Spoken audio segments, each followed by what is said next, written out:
this because I haven't said anything yet. I actually think it's a good result for Arsenal. Obviously, it was always to win. I wanted them to win. Now that they didn't win, obviously, I would rather them draw. I think a nil-nil that is still a positive result. I have no issue with admitting that because if you remember in the build up to this game, I kept saying it's probably going to be either 1-0 or 2-1, just because I expected it to be very, very, very close, which it was. But here's the issue, Dio. We are not here to Wait, talk to to who? Arteta Exactly. and 1-0 or 2-1 to which Arsenal. team? I thought To Arsenal would Arsenal? win. Yeah, I thought Arsenal would win. Here's the thing: we don't argue with Arteta. We don't argue with the managers. We are here as fans, and we sit here on panels and we go at each other's takes before and after games. When we are sitting here and we're listening to how you guys don't fear City, and then you guys retract after you get a 0-0, that's what we have an issue with. Because all along, I was level-headed enough to say, you know what? It's going to be a very close game. You, Dyer, yourself, you said, I think it's going to be 3-1 because I don't fear City. But your own finish my statement. Finish my statement again. Don't you see? This is what I don't. Staffy, you did you not say that you don't fear City? Finish my statement. I said I don't. You finish it for me. I said I respect City, but I don't fear them anymore. Just go clip the video. Those are my exact. Okay, but I respect. Listen, hold on. Arsenal, Arteta respected Pep and City. There was no fear in our game. Because if there was fear in our game, they would have destroyed us. Now you had four center backs. Is it their fine line though? Is it their fine? One second. One second, Dayu. Let me finish. Just let me finish. Backs on that pitch as well. City plays center backs too. So what are you saying? We have. That's what I'm trying to say. So what are bro? You're missing the point. The City fair us then by playing 4 center backs too. Like what are you saying?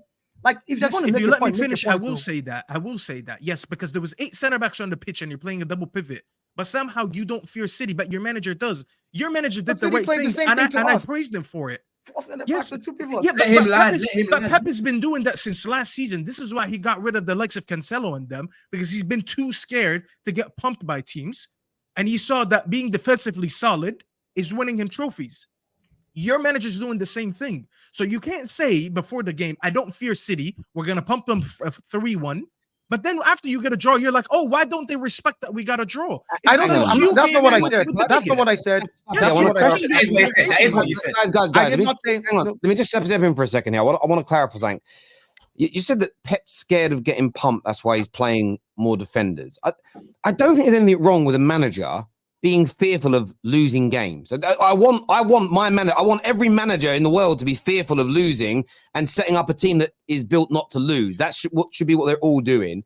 I don't think it's fear. It's respect that if we don't have this defensive stability, these teams are going to beat us. You could call it fear, but I don't see what the issue is. Okay, can I add one thing? I think what Dio's saying is he isn't going to the Emirates like he was like he felt 2 years, 5 years ago, 6 years ago, thinking we are getting smashed today. There's a very difference between a fan thinking we're not going to get smashed to a manager not respecting the potency of Man City, surely. I don't have an issue with that because I thought of that. 1 second, CB, and I'll let you go. My issue is going back to the fans again. These are the same ones that if what's his name, Simeone was in this game, if Mourinho was in this game, they would have called it terrace football, and that's what they've been doing for years. The one thing these two fan bases have been doing for years, Terry, is they brag and they gloat so much. How about they have possession-based football? They score goals. We play champagne football. That's one thing Arsenal fans been doing for years. That's one thing City fans have been doing for years. So when you go ahead and do that, don't retract now, because when our teams were doing that, you were calling it terrace football, boring football. Jose Mourinho this, Simeone that. But now you're going back on your word. Don't say I don't this and that. And what don't you get, Terry? What I don't get is why that's important. Yeah, fans are always going to be fickle and hypocritical in these things. But Arsenal have been playing with 4 centre backs and a double pivot all since season. January, and I don't have an issue with that.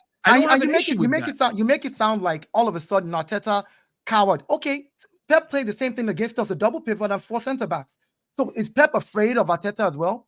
Is that what you're saying? So of course, both of them were scared of each other and they canceled each other out. That's what they did. What I said before the stream, and I wasn't saying that, now that Arsenal played a good defensive game, you have to respect it. No, I said now that Arteta has found a way to nullify Pep at the Etihad, good on him. He figured a way out. He's better for it. I said I still believe that the players have the capacity to go in there and win 3-1. The Arsenal team that I know that is current form today have the capacity to go in there and win 3-1. I still believe that. You played them Now, 3 times and you didn't put 3 past them, bro. What are you talking about? Yeah, that's what I was telling you You guys just before. don't know what are you talking about. I believe it didn't happen in 3 games. That's me.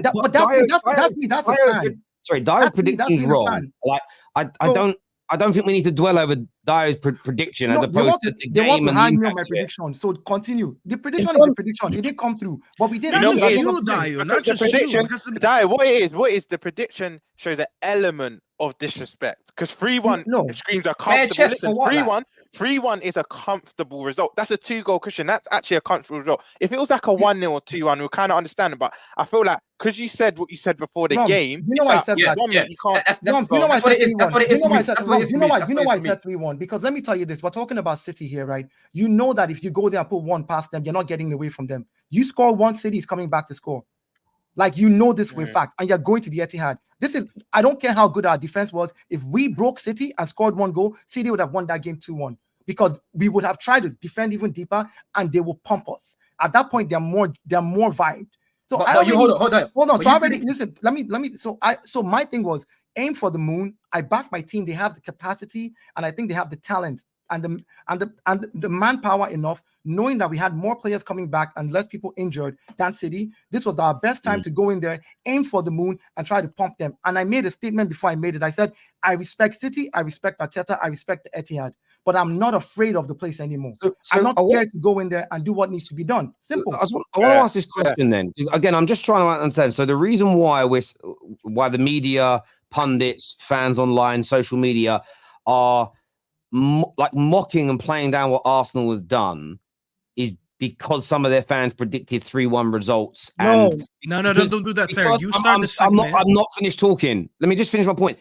That, and because some Arsenal fans say that we never play pragmatic football and you do. Is that the reason for us suddenly? No. Like, because I view it as what I'm trying to say is what's lost on everyone in terms of the criticizing the game is the truth is football is these are the 2 top teams of the country. No disrespect to Liverpool, Roms, but these are the top 2 teams of the country.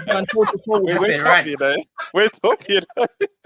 No, this is what people be saying. This is what they be saying. This is a potential Champions League semi-final clash. Yeah, these guys have gone into this game with literally 8 centre backs in the pitch combined. The football was horrible. With double pivots too, bro. With double pivots. Running around saying on the timeline, "Oh, it's a tactical battle. Oh, the chess match." Arteta, at the end of the day, it's not entertaining. Hang on, CB. Our job is not to entertain you, CB. So again, that's the third point then. So because rivals weren't, and you sat there a minute ago, CB. I get that. So I understand saying it's not entertaining. I understand that a lot of people won't find that entertaining, but that is not a reason for a professional pundit. And I get that. And I get if somebody says I wasn't entertained by the game, I don't think anyone has a problem with it. Yeah, but I'm saying criticizing Arsenal. Please let me finish. I'm not saying you are. I agree with your point, but not being entertained is not a good enough reason for a professional pundit to come out and say, I've never seen a team win a title that tries to get a draw away from home at a title charge. I'm not sure why we're deflecting away from the performance and what it means for the league title and solely focus on Dio, who had Dio's confidence in winning. That feels like a deflection away from the actual talking point that Arsenal shut down Man City, the first team to do in 3 or 4 years, and how we think that's going to impact the title race. Suddenly we all care about, well, this Arsenal fan tweeted this and this person tweeted that. And suddenly, I mean, CB, a minute ago, you spoke about Chelsea have to return back to their defensive fortitude. What Arsenal did yesterday is literally how Chelsea become a massive club. Exactly. So Chelsea fans should have no issue with this. Terry, they should be celebrating it. Terry, I have no critiques in terms of Arsenal, in terms of what they played. My only criticism on Arsenal is after the game, a lot of the fan base felt happy with a draw. That said a lot to me about the mentality, because I remember a month ago, us going into the Etihad and drawing 1-1, and we was asking for a manager to be sacked after the game. That just shows the difference in terms of standards and mentality that I've highlighted. It doesn't. CB, at this stage of the game, if you were in a title race and you guys are playing brilliantly, and that was one game where you got a draw, you wouldn't be calling for your manager to be sacked. CB, can I just say, Terry? Can I just say quickly, CB? I think Terry's spot on. You've not been in a title race with City to understand how valuable a point is away at the Etihad in this running. You haven't. So I understand what you're saying, like overall mentality, whatnot. not being happy with a draw. But in this context, in your last 10 games away at Etihad, I've been there. I know how valuable a point is. That's the only thing I don't think you'll be able to relate in recent years going into in total, Arsenal fans are more happy that we took 4 points out of the available 6 points against City, because that's a big thing for you as well as a team, especially when you're in the running for the title. If Liverpool is able to take 6 points off City and 6 points off Arsenal, that's huge for them in the title race.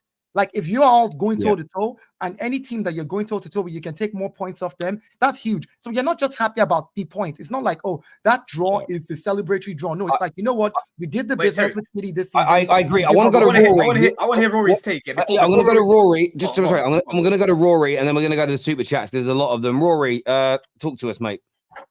I'm just baffled. This whole day has felt like been one ongoing April Fool's Day, and a lot of fools involved. It's like, what are we doing? Arsenal have taken 8 points against our 2 title rivals. We beat them both at home. We drew both away, and yet we've just spent 20 minutes arguing about how much we should be criticizing. You know, whether we should criticize them a little bit or a lot. And no mention of City, who have failed to score home and away against Arsenal, who haven't beaten either of their title rivals. Everyone talks about, oh, wait till City get into gear. Well, they had the opportunity away at Liverpool, drew. No one complained about them getting outplayed and drawing at Liverpool. Then they were at home against us, and we'd kept hearing, oh, wait till we play them at the Etihad. And they've drawn. And yet there's seemingly just no criticism for City or the way that they played.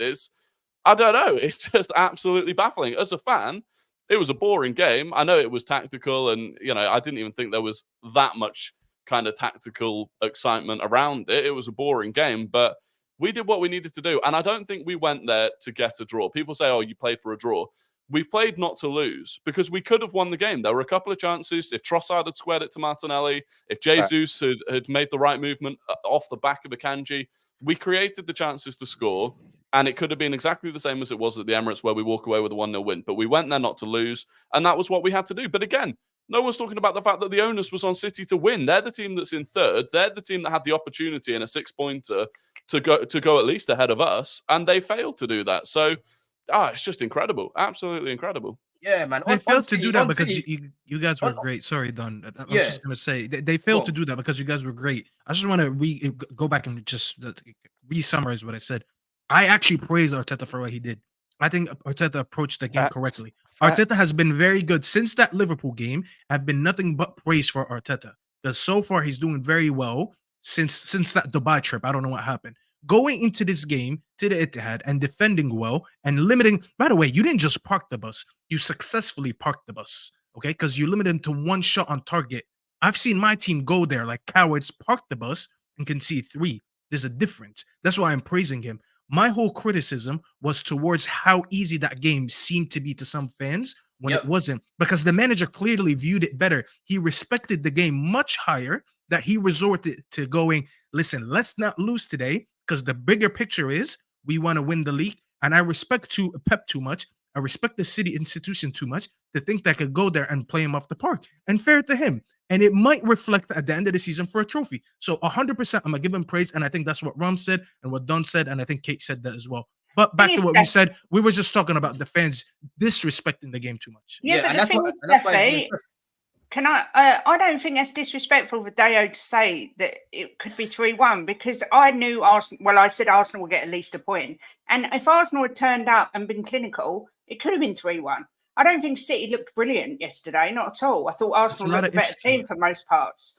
But we play pretty football, and we've been criticised all year. Oh, but Ange plays pretty football. It don't mean anything if you don't win. All of you rivals, I'm sorry, I sound like a real Arsenal sympathiser, but it really irritates me, because you just all sound mega salty. Don sounds so salty. I praised Don. Really salty. I wasn't really talking about you.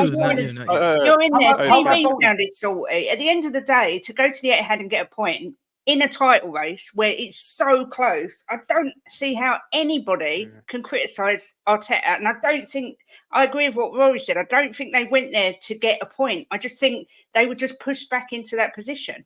You can see they didn't go there to just win a point. I just think if they had a better finisher than Jesus, who I thought was pretty poor, they probably would have won it. Okay, I never said it was a bad result. That hasn't come out once. No, but you are salty, John. I'm not being salty. I'm not being salty. I literally said Arsenal can go. Arsenal can literally go and beat Man City is what I said. I've said that for weeks now. I've said that for weeks since we played them. I said Arsenal can go beat them. Why would I say that if I'm salty about it? You are right. salty. Dayo was being pressed because he was, even in the chat that was saying, listen, Dayo take time, pressed Dayo. about what? Dayo, you're being pressed by Staffy and you kept losing the ball. What am I being Bro, he pressed said clip this. He told us to clip it. I know what Staffy's trying to do here. I know what Staffy's trying to do here. I want to talk about Man City anyway. Because I simply said again, and I will quote it. Go and clip all the videos. I said, I respect Man City. I respect Pep. I respect the Etihad. But I'm not afraid to go there and get my 3 points. These were my words, Staffy. So when you want to talk about what I said, quote me in context. Don't pick out one part of it to sell your narrative agenda about what I'm saying. There's no agenda, brother. You said clip this and let's revisit it. I'm just revisiting it. The one thing Dio didn't say, though, in defense of him, he didn't turn around and say we're going to batter him off the park. He just thought they would get opportunity to score and they would be clinical and take them. And that's the element that was wrong for Arsenal. And I think so that part of his prediction, I feel like we have kind of criticized that. Arteta didn't put enough pace on the pitch. He didn't bring Martinelli on soon enough in the game as an example. And I think if they start that game with more pace, they break out and counter-attack more. Man United, when we played them a few weeks ago, all of our opportunities early on in that game came from Rashford's pace, and I know you hate me saying this, but a little bit of pace from Garnacho on the right as well. I know he's not the fastest in the world, Staffy, I'm sorry, but they got there, and I just felt that Saka looks a bit lame to me at the minute. I think there's something wrong physically with him, personally, just the way he looks. And Jesus is quick, but he hasn't got that electric speed on that left-hand side, and I think those were the mistakes he made.